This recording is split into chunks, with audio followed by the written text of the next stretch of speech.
Alors bonjour les amis, cette fois-ci, un sujet beaucoup plus joyeux, beaucoup plus glorieux. Nous allons parler de la résurrection, nous allons parler de notre résurrection. Un des problèmes qu'on vit sur la terre lorsqu'on parle du mot résurrection, on voit quelqu'un sortir du cimetière. Puis on dit « Ah, il est ressuscité d'entre les morts ». Pourquoi? Parce que les morts sont dans le cimetière. Mais si on dit que la mort est entrée dans le monde par le péché, vous savez, je suis mort, je suis en train de vous parler, parce que j'ai péché. Et c'est très différent lorsqu'on prend le mot résurrection et qu'on le regarde de cette façon-là. J'attends pas, moi, d'être au cimetière pour essayer de ressusciter. Même si Jésus nous a montré cet exemple-là pour que nous puissions comprendre qu'après la mort physique, il y a la vie spirituelle. Je vous lis ce court texte, puis je vous reviens. La résurrection. L'ombre du calvaire couvrait l'Église naissante.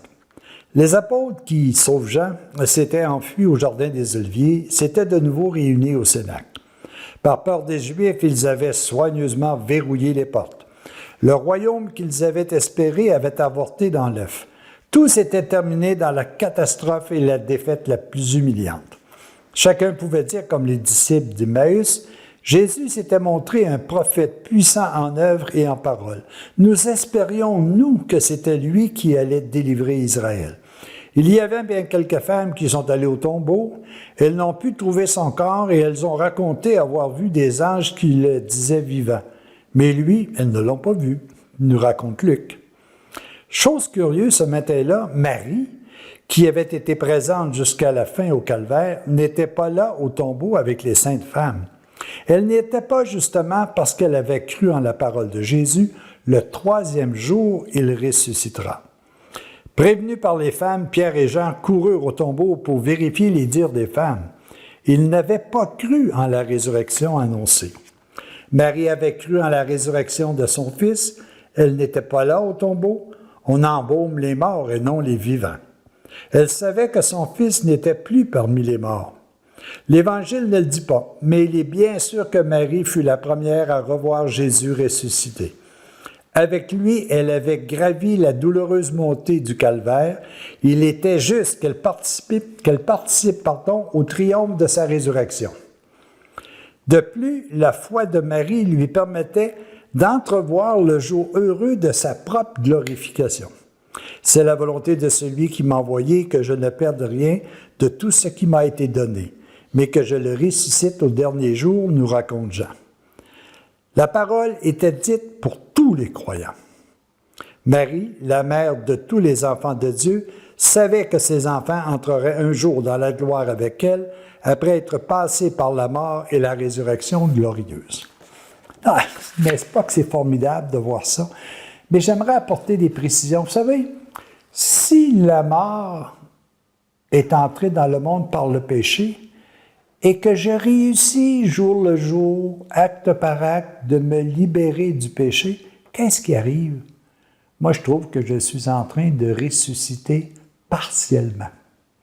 Je suis en train de me libérer de ce qui me retient à la matière. C'est important de voir ça. Puis dans le fond, moi, je trouve qu'il y a une petite phrase qui est importante. On devrait, là, si on sait ça vraiment, là, on devrait tout simplement se dépêcher, puis se dépêcher de ressusciter chaque jour.